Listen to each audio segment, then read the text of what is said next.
Hello दोस्तों, स्वागत करते हैं आपका एक बार फिर से अपने YouTube चैनल आरके क्लासेज में। दोस्तों, बहुत ही शानदार लेसन का एक बहुत ही शानदार क्वेश्चन मैं लेके आया हूँ। ये आपके एग्जाम में दोस्तों हमेशा पूछा जाता है। साथ साथ दोस्तों ऐसे सवालों से आपको हमेशा अपडेट रहना चाहिए। तो आइए देखते हैं क्वेश्चन कहाँ का है, क्या लिया गया है। दोस्तों, मैंने यहाँ पे फिजिक्स क्लास 12 AC का यहाँ पे अल्टरनेटिंग करंट जिसको कहा जाता है प्रत्यावर्ती धारा, उसमें का दोस्तों मैंने क्वेश्चन लिया है। बहुत ही शानदार क्वेश्चन आपका ये लिया गया है। यहां पे देखेंगे इस टाइप का प्रश्न आपके एग्जाम में तो एक पक्का है, पूछा जाता है। दिया गया है एक प्रत्यावर्ती वोल्टता का समीकरण V equal 300√2 sin 500 pi T volt है।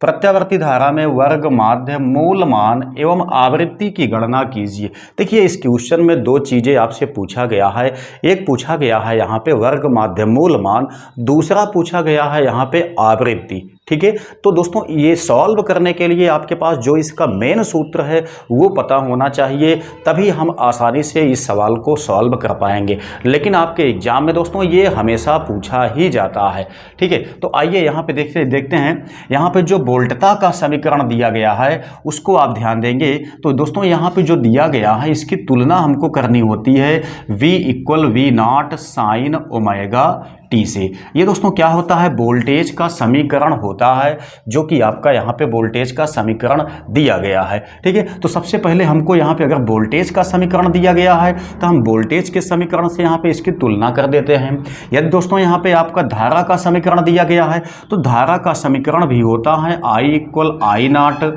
Sine omega T.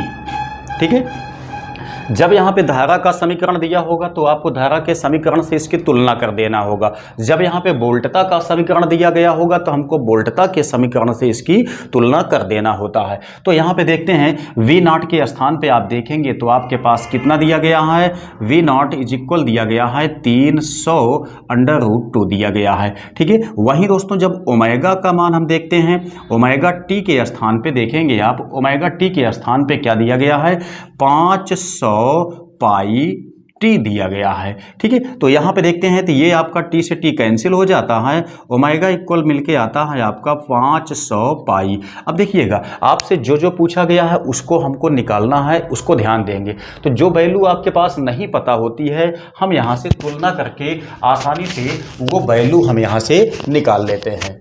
अब दोस्तों ऐसे में क्या होता है, यहाँ पे देखिए वर्ग माध्य मूल मान आपसे पूछा गया है तो सबसे पहले हम यहाँ पे वर्ग माध्य मूल मान ही निकालते हैं। तो देखिएगा वर्ग माध्य मूल मान का सूत्र क्या होता है, वर्ग माध्य मूल मान, इसका सूत्र दोस्तों क्या होता है, VRMS इज इक्वल V0 अपान √2 होता है।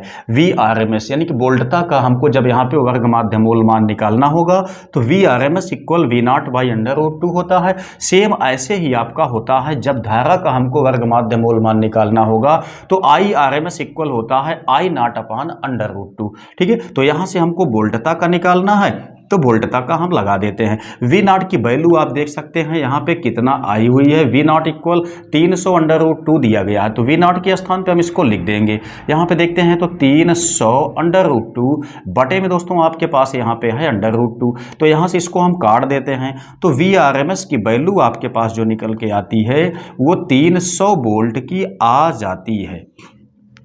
ठीक है, ये दोस्तों क्या होता है, 300 वोल्ट आपकी VRMS की वैल्यू निकल के आती है। अब आपसे यहाँ पे पूछा गया, देखिए वर्ग माध्य मूल मान पूछा गया था, उसको हमने इस तरीके से निकाल लिया।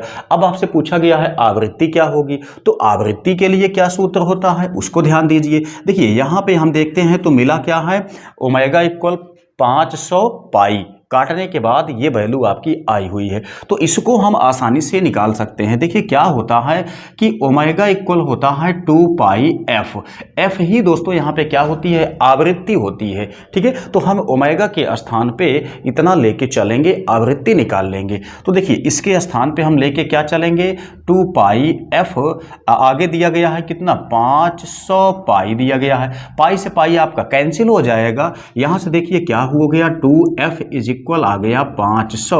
अब दोस्तों जब हम यहाँ से 2 से काटेंगे तो यहाँ पे 250 आपका आ जाता है, तो F इक्वल आ गया 250। अब आप लोग जानते होंगे कि आवृत्ति की इकाई क्या होती है। आवृत्ति की इकाई दोस्तों यहाँ पे हर्ट्ज में ली जाती है, ठीक है। तो यहाँ पे हो जाता है 250 हर्ट्ज आवृत्ति। तो ये दोस्तों आपका अल्टरनेटिंग करंट का क्वेश्चन है। इस टाइप का प्रश्न आपके एग्जाम में पूछा जाता है, जो कि आपको बहुत सिंपल तरीके से लगाना होता है, बहुत दिक्कत नहीं होती है, लेकिन कॉन्सेप्ट अगर आपके समझ में आ जाता है तब आप इसको आसानी से सॉल्व कर पाएंगे। आप लोग जानते होंगे कि आपके घर में जो सप्लाई लाइन होती है एसी की दोस्तों, वहां पे दोस्तों 50 हर्ट्ज की आवृत्ति का इस्तेमाल किया जाता है, लेकिन यहाँ पे जो आई हुई है ये आपका 250 हर्ट्ज की आवृत्ति आई हुई है, यानी कि ये घर की सप्लाई लाइन के लिए नहीं है, बल्कि यह इंडस्ट्रियल की सप्लाई लाइन के लिए ये आपकी आवृत्ति इस्तेमाल की जाएगी। आई होप कि ये क्लास आपके समझ में आ गई होगी।